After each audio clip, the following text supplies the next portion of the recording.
দেখো আজকে আমি তোমাদের পড়াবো জল, স্থল, বাতাস। এটা তোমাদের দ্বিতীয় চ্যাপ্টার, যেটা ফার্স্ট টার্মে পরীক্ষা হবে। এই অধ্যায়ের প্রথমেই আমাদের কি আছে? বায়ুমণ্ডল। তো প্রথমে আমাদের জানতে হবে বায়ুমণ্ডল কি। তো বায়ুমণ্ডলের সংজ্ঞা হিসাবে বলা যায় পৃথিবীকে ঘিরে যে গ্যাসীয় আবরণ বা চাদর বেষ্টিত রয়েছে তাকে আমরা কি বলি? বায়ুমণ্ডল বলি। অর্থাৎ পৃথিবীকে ঘিরে যে গ্যাসীয় আবরণ বা চাদর রয়েছে তাকে আমরা কি বলি? বায়ুমণ্ডল বলে থাকি। তো বায়ুমণ্ডল কতদূর বিস্তৃত?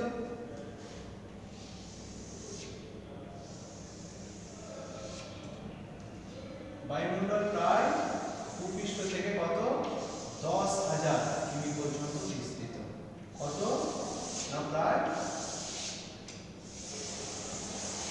10,000 কিমি পর্যন্ত বিস্তৃত।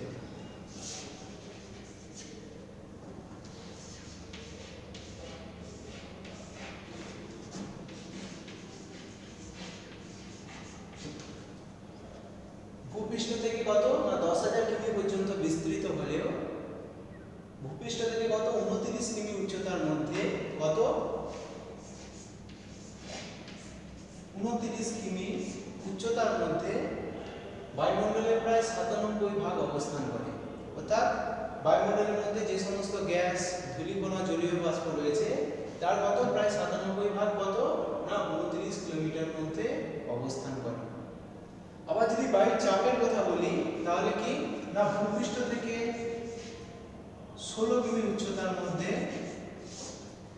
বায়ুমণ্ডলের যে চাপ সেটা সব থেকে বেশি দেখা যায়। আমাদের যে বায়ুমণ্ডল আমরা বললাম গ্যাসীয় আবরণ, এটা কি শুধু গ্যাসীয় আবরণ? না। তো বায়ুমণ্ডল কি আছে? বিভিন্ন উপাদান দ্বারা গঠিত। তো এই উপাদানগুলোকে মোটামুটি ভাবে 3টে ভাগে ভাগ করা যায়। কি কি?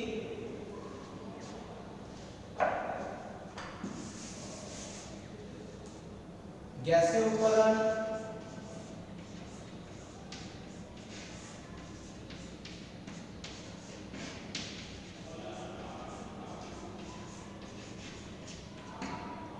ধূলিকণা,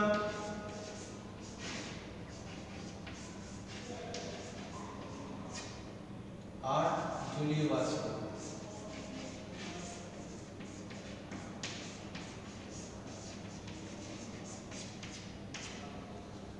কটা? 3টে উপাদান। তো দেখো গ্যাসীয় উপাদানগুলোর মধ্যে প্রায় 99% দখল করে আছে কে? বায়ুমণ্ডলের 99% দখল করে আছে কে? নাইট্রোজেন ও অক্সিজেন।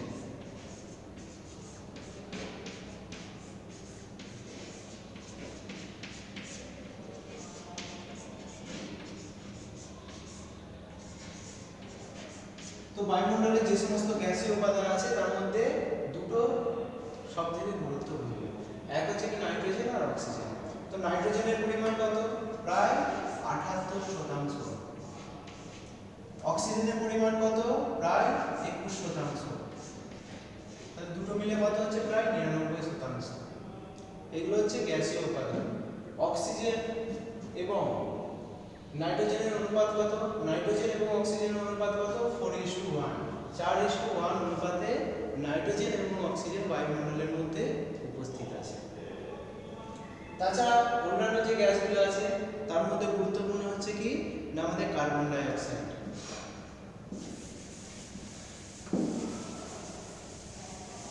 কি না? Carbon die oxide.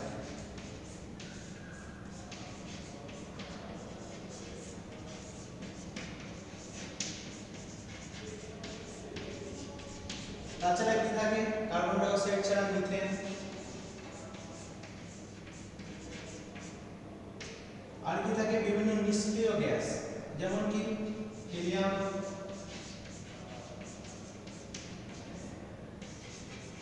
Argon, xenon, radon এবং ক্রিপ্টন। তো এই গ্যাসীয় উপাদানগুলোকেও আবার দুটো ভাগে ভাগ করা যায়। কিছু কিছু গ্যাসীয় উপাদান কি হয় না স্থির থাকে বায়ুমণ্ডলের মধ্যে, যেমন নাইট্রোজেনের পরিমাণ এবং যে নিষ্ক্রিয় গ্যাসগুলো আছে এদের পরিমাণ, আর কি কার্বন ডাই অক্সাইড, আর কি অক্সিজেনের পরিমাণ, মিথেনের পরিমাণ, এগুলো বায়ুমণ্ডলের মধ্যে কম বেশি হতে থাকে, অর্থাৎ এরা বায়ুমণ্ডলের মধ্যে স্থির নয়। তো কিছু গ্যাসকে বলা হয় স্থির গ্যাসীয় উপাদান, আর কিছু গ্যাসকে বলা হয় প্রায় স্থির গ্যাসীয় উপাদান, অর্থাৎ যেগুলো কম বেশি পরিবর্তন হয়। এরপরে আসা যাক ধূলিকণা। ঠিক আছে, তো ধূলিকণাগুলোকে ভূগোলের ভাষায় কি বলা হয় এরোসোল।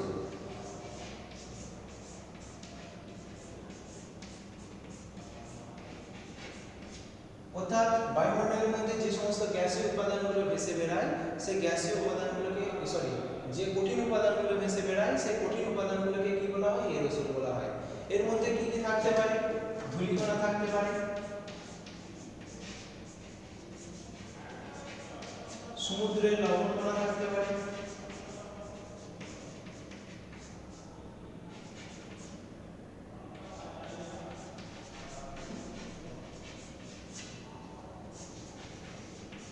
কয়লার বা কার্বন কণা,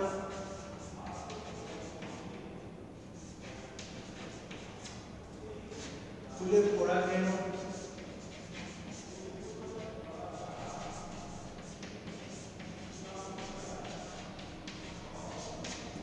তাপবিদ্যুৎ কেন্দ্রের ছাই,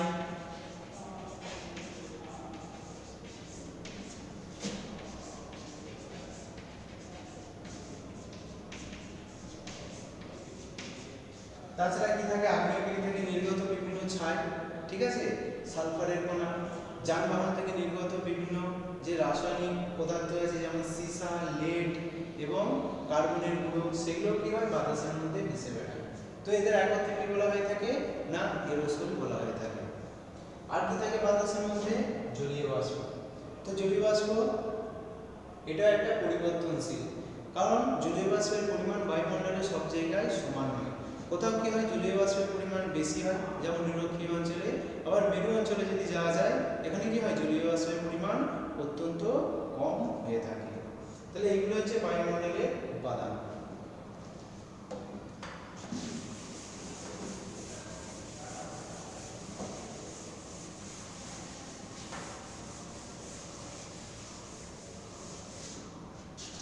এবার দেখো বায়ুমণ্ডলের স্তর বিন্যাস। স্তর বিন্যাস মানে কি আমরা যে দেখলাম ভূপৃষ্ঠ থেকে 10,000 কিমি উচ্চতা পর্যন্ত বায়ুমণ্ডলকে কি হয় কয়েকটা স্তরে ভাগ করা হয়। প্রধানত দুই ভাগে ভাগ করা হয়, এক হচ্ছে কি রাসায়নিক গঠন অনুযায়ী, আর হচ্ছে তাপমাত্রা অনুযায়ী। ফার্স্ট কি রাসায়নিক গঠন অনুযায়ী।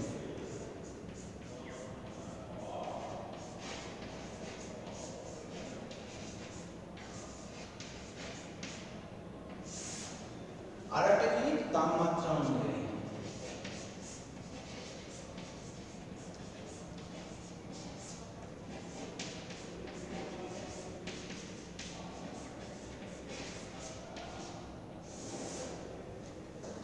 দেখো রাসায়নিক গঠন অনুযায়ী কয় ভাগে ভাগ করা যায়, দুই ভাগে।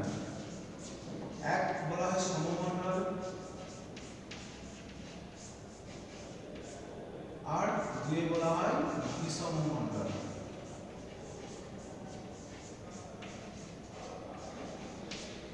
তো সমমণ্ডলকে ইংরেজিতে কি বলা হয় হোমোস্ফিয়ার, HOMOSPHER হোমোস্ফিয়ার, আর এটাকে বলা হয় হেটারোস্ফিয়ার। তো হোমোস্ফিয়ার কথার অর্থ হচ্ছে কি হোমো কথার অর্থ হচ্ছে সম এবং স্ফিয়ার কথার অর্থ হচ্ছে মণ্ডল। তো কি হয় এর উচ্চতা কত না ভূপৃষ্ঠ থেকে 88 কিমি। কত না ভূপৃষ্ঠ থেকে 88 কিমি উচ্চতা পর্যন্ত বিভিন্ন গ্যাসীয় উপাদানগুলি সমান অনুপাতে থাকে, যার জন্য কি বলা হয় এই স্তরকে সমমণ্ডল বলা হয়। অপরদিকে কি হয় 88 কিমি থেকে 10,000 কিমি,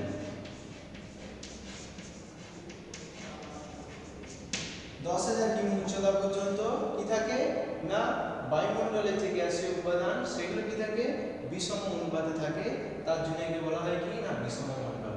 তাহলে কি হয় না রাসায়নিক গঠন অনুযায়ী বায়ুমণ্ডলকে দুই ভাগে ভাগ করা যায়, এক হচ্ছে সমমণ্ডল আর বিষমমণ্ডল। বিষমমণ্ডল কি হেটারোস্ফিয়ার, হেটারো কথার অর্থ হচ্ছে কি বিষম বা বিভিন্ন, আর স্ফিয়ার কথার হচ্ছে মণ্ডল। তাপমাত্রা অনুযায়ী বায়ুমণ্ডলকে কি ভাবে ভাগ করা যায়?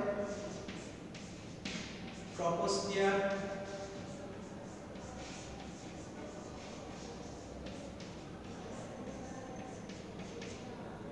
স্ট্র্যাটোস্ফিয়ার,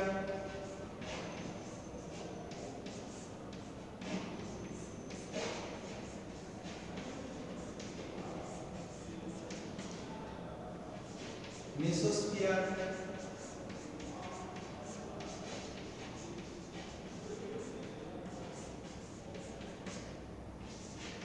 থার্মোস্ফিয়ার,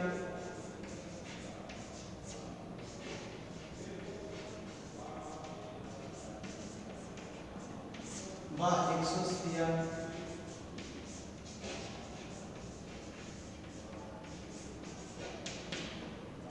তারপরে কি আছে? ম্যাগনেটোস্ফিয়ার।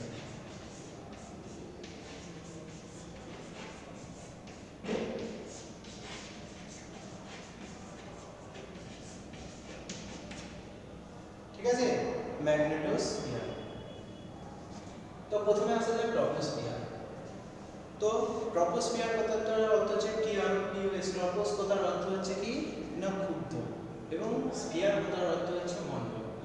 তো ট্রপোস্ফিয়ার কি হয় বায়ুমণ্ডলের মধ্যে সবথেকে, এখানে কি দেখা যায় ঝড় ঝঞ্ঝা বজ্রপাত, তো এই ঘটনাগুলো বেশি ঘটে, অর্থাৎ এই স্তরটা সবসময় কি আছে না ক্ষুব্ধ হয়ে আছে। ঠিক আছে, যার জন্য একে বলা হয় ট্রপোস্ফিয়ার। কারণ কি না এটার উচ্চতা আমাদের নিরক্ষীয় অঞ্চলে 18 কিলোমিটার, কোনো কোনো বইয়ে আছে 16 কিলোমিটার উচ্চতা পর্যন্ত, এবং মেরু অঞ্চলের উচ্চতা প্রায় 8 থেকে 9 কিলোমিটার।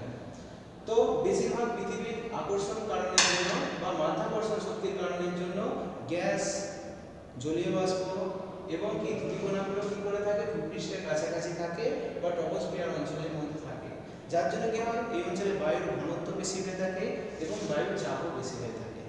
তাছাড়া কি হয় না প্রতি 1000 মিটার উচ্চতা বৃদ্ধির জন্য কত 6.4 ডিগ্রি সেন্টিগ্রেড হারে তাপমাত্রা কমে। কোনো কোনো বইয়ে দেওয়া আছে দেখবে 6.5, কিন্তু হবে কত 6.4। প্রতি কত 1000 মিটার উপর, আমরা যদি 1000 মিটার উপরের দিকে উঠি তাহলে তাপমাত্রা 6.4 ডিগ্রি কমে যাবে। একে বলা হয় উষ্ণতা হ্রাসের স্বাভাবিক হার। বুঝে গেল? দ্বিতীয় স্তরটি স্ট্র্যাটোস্ফিয়ার। স্ট্র্যাটো কথার অর্থ হচ্ছে শান্ত, এবং স্ফিয়ার কথার অর্থ হচ্ছে মণ্ডল। কি বললাম? স্ট্র্যাটো শব্দের অর্থ হচ্ছে কি না শান্ত, এবং স্ফিয়ার কথার অর্থ হচ্ছে মণ্ডল। তো স্ট্র্যাটোস্ফিয়ারে কি হয় না উচ্চতা বৃদ্ধির সঙ্গে সঙ্গে তাপমাত্রা ধীরে ধীরে বাড়তে থাকে। কেন বাড়তে থাকে না স্ট্র্যাটোস্ফিয়ারে 20 থেকে 25 মিটার উচ্চতায় কি থাকে ওজোন স্তর থাকে। কি বললাম? স্ট্র্যাটোস্ফিয়ারে কি হয় উচ্চতা বৃদ্ধির সঙ্গে সঙ্গে তাপমাত্রা বাড়ে, কারণ কি না স্ট্র্যাটোস্ফিয়ারে 20 থেকে কি 25 কিমি উচ্চতার মধ্যে ওজোন গ্যাস থাকে। এই ওজোন গ্যাস কি করে না সূর্য থেকে আগত ক্ষতিকারক অতিবেগুনি রশ্মিকে কি করে শোষণ করে নেয়। তো এই অতিবেগুনি রশ্মিকে শোষণ করে বলে স্ট্র্যাটোস্ফিয়ারের যে তাপমাত্রা সেটা ধীরে ধীরে বৃদ্ধি পায়। এই স্তরের মধ্যে কি থাকে না জলীয় বাষ্প, মেঘ, ধূলিকণা এগুলো থাকে না, যার জন্য এই স্তরেতে বজ্রপাত, মেঘ এবং অন্যান্য যে ঝঞ্ঝা সেগুলো হয় না। তো এই স্তরটা শান্ত ভাব বিরাজ করে, যার জন্য এর অপর নাম হচ্ছে শান্ত মণ্ডল। তো যেহেতু মেঘ, বৃষ্টিপাত, ঝড় এই স্তরে দেখা যায় না, তাই এই স্তরের মধ্যে দিয়ে কি করে বিভিন্ন জেট যে প্লেনগুলো আছে সেই প্লেনগুলো চলাচল করে। বুঝা গেল? তো নেক্সট যেটা আছে সেটা কি না মেসোস্ফিয়ার। তো মেসোস্ফিয়ার কথার অর্থ হচ্ছে মধ্যবর্তী স্তর। তো মেসোস্ফিয়ারে কি হয় তাপমাত্রা কমতে থাকে, এবং এই স্তরে কি হয়ে থাকে না সবথেকে শীতল। যতগুলো স্তর আছে তার মধ্যে কি হচ্ছে মেসোস্ফিয়ার হচ্ছে সবথেকে শীতল। কারণ কি হয় না এই স্তরের তাপমাত্রা সবথেকে কম হয়ে থাকে। সৌরজগৎ থেকে যে বিভিন্ন উল্কাগুলো আসে সেই উল্কাগুলো কি হয় না মেসোস্ফিয়ারের মধ্যে দিয়ে যখন যায় তখন কি হয় সেগুলো উড়ে কি হয়ে যায় ছাই হয়ে যায়। দেখো মেসোস্ফিয়ারে কি দেখা যায় না এক ধরনের মেঘ দেখা যায় যাকে বলা হয় কি নৈশদ্যুতি মেঘ। ঠিক আছে, কি নৈশদ্যুতি মেঘ।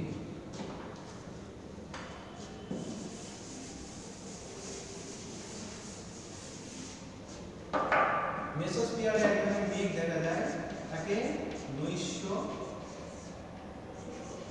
দ্যুতির মেঘ বলা হয়। ঠিক আছে, নৈশ দ্যুতির মেঘ বলা হয় থাকে। একইভাবে কি হয়, স্ট্র্যাটোস্ফিয়ারেও এক ধরনের মেঘ দেখা যায়, যাকে কি বলা হয়, মৌক্তিক মেঘ বলা হয়। কি? মৌক্তিক মেঘ।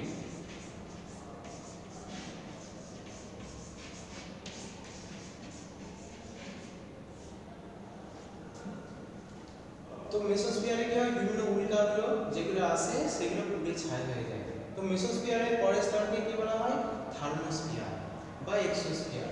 তো থার্মোস্ফিয়ারে কি হয়, বিভিন্ন গ্যাসগুলো আয়নিত অবস্থায় থাকে। তো আয়নিত অবস্থায় থাকে এই স্তরে কি হয়ে থাকে না, বিভিন্ন যে সমস্ত ক্ষতিকারক সূর্যরশ্মিগুলো আছে, এক্স রশ্মি, গামা রশ্মি, সেগুলো কি হয় না বিভিন্ন ধরনের যে আয়নিত গ্যাস তার দ্বারা শোষিত হয়, যার জন্য এই স্তরের যে তাপমাত্রা সেটা অন্যান্য স্তরের থেকে খুব বেশি হয়ে থাকে। তো এটা এই স্তরের অপর নাম হচ্ছে কিনা এক্সোস্ফিয়ার। তো এই স্তরে কি হয় না, থার্মোস্ফিয়ারের যে বেতার তরঙ্গ, সেই বেতার তরঙ্গ থার্মোস্ফিয়ার থেকে কি হয় পৃথিবীর বাইরে যেতে পারে না, থার্মোস্ফিয়ারে বাধা পেয়ে আবার ভূপৃষ্ঠে ফিরে আসে, যার জন্য আমরা রেডিওতে কি করতে পারি, বিভিন্ন ধরনের অনুষ্ঠানগুলো শুনতে পারি। দেখো, থার্মোস্ফিয়ারের পরে কি আছে, ম্যাগনেটোস্ফিয়ার। তো ম্যাগনেটোস্ফিয়ারের কথা হচ্ছে কিনা চুম্বক স্তর। তো এই স্তরে কি আছে না, পৃথিবীর কি চৌম্বক ক্ষেত্রগুলো আছে, এবং এই স্তরের মধ্যে দিয়ে কি হয় না, সূর্যের থেকে আগত যে ফোটন কণাগুলো বা আলোক কণাগুলো, সেই কণাগুলো কি হয় ম্যাগনেটোস্ফিয়ার থেকে সঙ্গে ধাক্কা হয়, এবং এই স্তরে কি হয় মেরু প্রবাহ বা মেরু জ্যোতির সৃষ্টি হয়ে থাকে। তাছাড়া এই স্তরে কি হয়, বিভিন্ন উপগ্রহগুলো এবং মহাকাশ যে স্টেশন বা কেন্দ্রগুলো, সেগুলো কি করা হয় না ম্যাগনেটোস্ফিয়ারে অবস্থান করে। তো এরপর আমরা জানবো বায়ুমণ্ডল না থাকলে কি হতো। আমরা তো যে বললাম বায়ুমণ্ডলের কি না শ্রেণী বিভাগগুলো, বিভিন্ন যে স্তরগুলো আমরা বললাম বায়ুমণ্ডলের বিভিন্ন স্তর, তো সেখান থেকে আমরা বুঝতে পারবো কি না বায়ুমণ্ডলের গুরুত্ব কি। তো প্রথম গুরুত্ব কি না, মেঘ এবং বৃষ্টি। যদি কি বায়ুমণ্ডল যদি না থাকতো তাহলে কি হতো না, মেঘ, বৃষ্টি, বায়ু প্রবাহ এগুলো থাকতো না। ঠিক আছে, তাহলে মেঘ, বৃষ্টি, বায়ু প্রবাহ যদি না থাকে তাহলে কি করবে, উদ্ভিদ এবং প্রাণী তাদের প্রয়োজনীয় যে জল সেটা পাবে না, বাতাস পাবে না। ঠিক আছে, জীবের অস্তিত্ব সম্ভব হবে না। তাছাড়া কি হয় না, স্ট্র্যাটোস্ফিয়ারে কি থাকে, ওজোন স্তর থাকে। তো এই ওজোন স্তর কি করে না, সূর্য থেকে যে ক্ষতিকারক যে রশ্মিগুলো আসে, সেই ক্ষতিকারক রশ্মিগুলো কি করে না স্ট্র্যাটোস্ফিয়ার শোষণ করে নেয়। যেমন কি বিশেষ করে অতিবেগুনি রশ্মি। অতিবেগুনি রশ্মি কি করে, যদি প্রাণীদের শরীরের উপর পড়ে, প্রাণীদের কি হয়, চামড়ায় ক্যান্সার হয়, ত্বকে ক্যান্সার হয়, চোখের কি হয়, দৃষ্টিশক্তি হারিয়ে যায়। ঠিক আছে, অর্থাৎ স্ট্র্যাটোস্ফিয়ারে থাকা কি ওজোন স্তর কি করে, অতিবেগুনি রশ্মিকে শোষণ করে আমাদের জীবগুলোকে রক্ষা করে। মেসোস্ফিয়ার কিভাবে রক্ষা করে না, মেসোস্ফিয়ার আমাদেরকে কি করে না, যে সমস্ত কি হচ্ছে মহাজাগতিক বস্তুগুলো আসছে, উল্কাগুলো আসছে, সেই উল্কাগুলো কি হয় মেসোস্ফিয়ারের মধ্যে দিয়ে যখন আসে তখন পুড়ে ছাই হয়ে যায়, সেগুলো পৃথিবীর বুকে এসে আছড়ে পড়ে না। তাহলে মেসোস্ফিয়ার কি করে আমাদেরকে রক্ষা করে। তারপর আছে থার্মোস্ফিয়ার। থার্মোস্ফিয়ার কি করে, যে বেতার তরঙ্গকে কি করে আবার পৃথিবীতে ফিরিয়ে দেয়, যার জন্য আমরা কি করি, যোগাযোগ করতে পারি, রেডিওর মাধ্যমে যে সমস্ত প্রোগ্রাম সেগুলো শুনতে পারি, সেটা থার্মোস্ফিয়ার কি করে আমাদেরকে সাহায্য করে। ম্যাগনেটোস্ফিয়ার কি করে না, সূর্য থেকে আগত বিভিন্ন যে ক্ষতিকারক রশ্মিগুলো আছে, এক্স রশ্মি, গামা রশ্মি যেগুলো আছে, সেগুলো ম্যাগনেটোস্ফিয়ার দ্বারা কি হয় বাধাপ্রাপ্ত হয় এবং পৃথিবীকে কি করে রক্ষা করে। তাহলে বুঝতে পারলেন বায়ুমণ্ডলের গুরুত্বগুলো কি রইল। ঠিক আছে।